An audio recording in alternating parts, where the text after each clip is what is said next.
Bonjour et bienvenue sur Totem, un acronyme pour Tales of the Motherland, et merci de nous suivre. Comme d'habitude, nous vous apportons des récits africains pour une audience de tous les âges. Nous sommes très excités à l'idée de vous présenter notre nouvelle série d'histoires basées sur des faits et légendes réelles. Néanmoins, ces œuvres et tout leur contenu appartiennent tout autant à Totem, sauf si mentionné autrement. Si vous aimez le nouveau concept autant que nous, n'hésitez surtout pas à liker cette vidéo, la partager et bien sûr vous abonner. Merci encore et allons-y. Nyami Nyami, le dieu du fleuve Zambèze. Il y a longtemps, les Tonga, encore appelés Batanga, vivaient une vie tranquille et recluse et survivaient largement de la pêche, l'agriculture et l'élevage. Ils vivaient le long du fleuve Zambèze et considéraient cet endroit comme leur chez eux depuis des milliers d'années. Les Tonga avaient une société bien structurée et croyaient fermement en une architecture allant de droit avec la nature. Ils habitaient dans des huttes appelées kraals, des villages dont le bétail est gardé dans un enclos au centre de la communauté. Les Tonga aimaient beaucoup leur situation géographique, surtout parce qu'elle les rapprochait de leur dieu le plus vénéré, Nyami Nyami. Nyami Nyami est l'un des dieux des Tonga. C'est une créature aquatique, à la tête d'un poisson et le corps d'un serpent. Il vit sur un grand rocher ancré dans les gorges de Kariba, dans le fleuve Zambèze, entre la Zambie et le Zimbabwe, et il y demeure depuis des milliers d'années.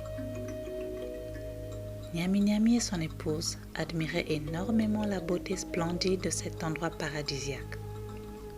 Pendant des années, ils prenaient grand plaisir à écouter les colliers rayés, les martins pêcheurs au torse bleu, les inséparables de Lilian et beaucoup d'autres oiseaux. Mais Nyami Nyami ne profitait pas juste de la beauté de la région. Il pourvoyait aussi aux Batanga de la nourriture pendant les périodes de sécheresse, ainsi qu'une protection divine contre de potentiels adversaires, même si cela était très rare. La vie était donc plutôt belle pour Nyami Nyami, sa femme et les Tonga. L'air frais, le ciel bleu, la paix, la sérénité, une vie harmonieuse avec les humains et autres animaux. Ah, quelle perfection! Cependant, un jour, les choses ont commencé à changer. En 1951, il fut décidé qu'un barrage hydroélectrique serait construit sur la rivière. Ce projet était voué nécessaire pour avancer les ambitions coloniales de l'époque. Et donc les travaux débutèrent en 1955. Pendant cette période, la femme de Nyami Nyami rendait visite à un autre peuple au sud du fleuve. Et Nyami Nyami s'était un peu égaré du côté opposé, ne sachant donc pas ce qui était en cours. Mais avant peu, il entendit de sourdes invocations venant des Tonga, lui suppliant de leur venir en aide. Quelque chose ne va pas, se dit-il. Je dois écouter attentivement les supplications des humains et leur venir en aide. De retour à son coin habituel, que ne fut sa stupéfaction de voir que tout le paysage avait changé. Il y avait un grand nombre d'étrangers dans la région et ils étaient très affairés avec des machines et des matériaux de construction rugissant à en perdre l'ouïe. Quel boucan assourdissant, se dit Nyami Nyami. Il se demandait ce qu'ils faisaient tous ici. Le bruit résonnait à des kilomètres. Que se passait-il? Il s'avérait que les nouveaux venus, ainsi que certains locaux, avaient érigé exactement là, sur son rocher, une monstruosité incroyable. C'était un barrage. Un barrage qui se tenait exactement sur son rocher. Ils étaient en pleine construction. Les beaux arbres qui avant se tenaient fièrement dans la dépression n'étaient plus. Oui, rasés étaient tous les mukulas, les baobabs, les mutondos et autres végétations qui couvraient dignement cette partie du Zambèze. Tout l'écosystème, aussi appelé Miyombo, avait été remplacé par un lac gigantesque, le lac Kariba. Le plus grand lac artificiel au monde se tenait maintenant là, chez Nyami Nyami. Qui a permis cela? Qui a laissé cette abomination se faire? Ne savait-il pas que c'était sa zone à lui? Comment ces humains osent-ils lui faire ça, après tout ce qu'il a fait pour eux? Mais Nyami Nyami ne savait pas que les Tonga avaient été déplacés de force pour la construction du barrage.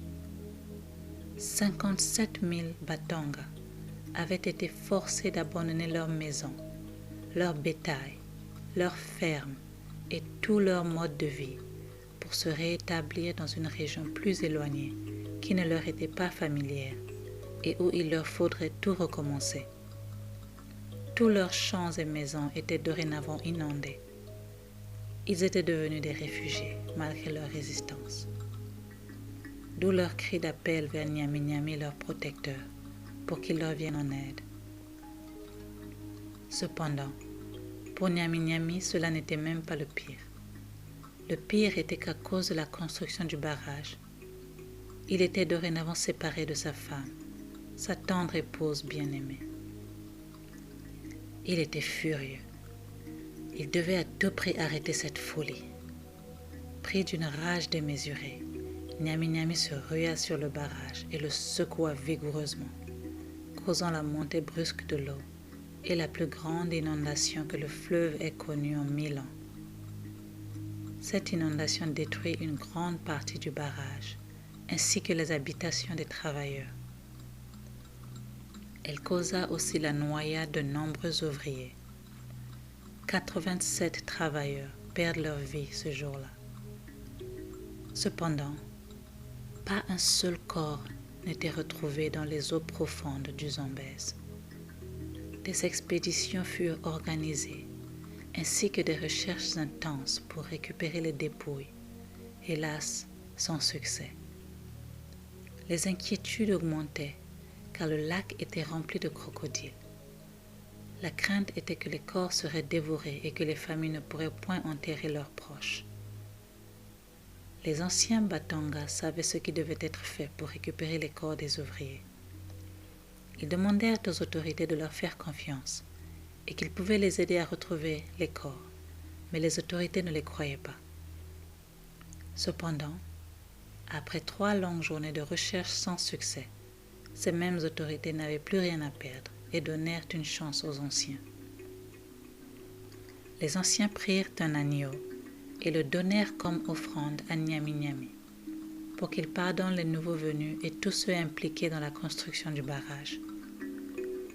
Le lendemain, tous les corps furent découverts et mieux encore, ils étaient tous intacts, avec aucune morsure, malgré le grand nombre de crocodiles. L'offrande avait apaisé Nyami Nyami en ces temps-là. La construction du barrage reprit calmement 1 an plus tard, et en 1959, elle fut complète. Néanmoins, Nyami Nyami est toujours heurté par ce qu'on lui avait fait, surtout parce qu'il est toujours séparé de sa femme qu'il n'a pas vue depuis. Il est dit que la colère de Nyami Nyami continuera jusqu'à ce que le barrage disparaisse pour que sa femme et lui puissent enfin être réunis. Parfois, on peut sentir quelques tremblements sur le lac Kariba. Des tremblements qui nous rappellent tous le désir de Nyami Nyami de revoir sa femme. Certains disent que c'est le poids de l'eau dans le lac qui cause les tremblements. D'autres disent que l'agneau avait simplement été dévoré par les crocodiles. Chose intéressante, car comment se fait-il que les crocodiles n'eussent pêché un seul des corps? Les versions diffèrent, mais une chose est certaine pour les Tonga. Ces tremblements sont un rappel constant que Nyami Nyami reste le dieu du fleuve Zambèze, et il détruira encore le barrage un jour. Seul le temps prouvera s'ils ont tort ou pas.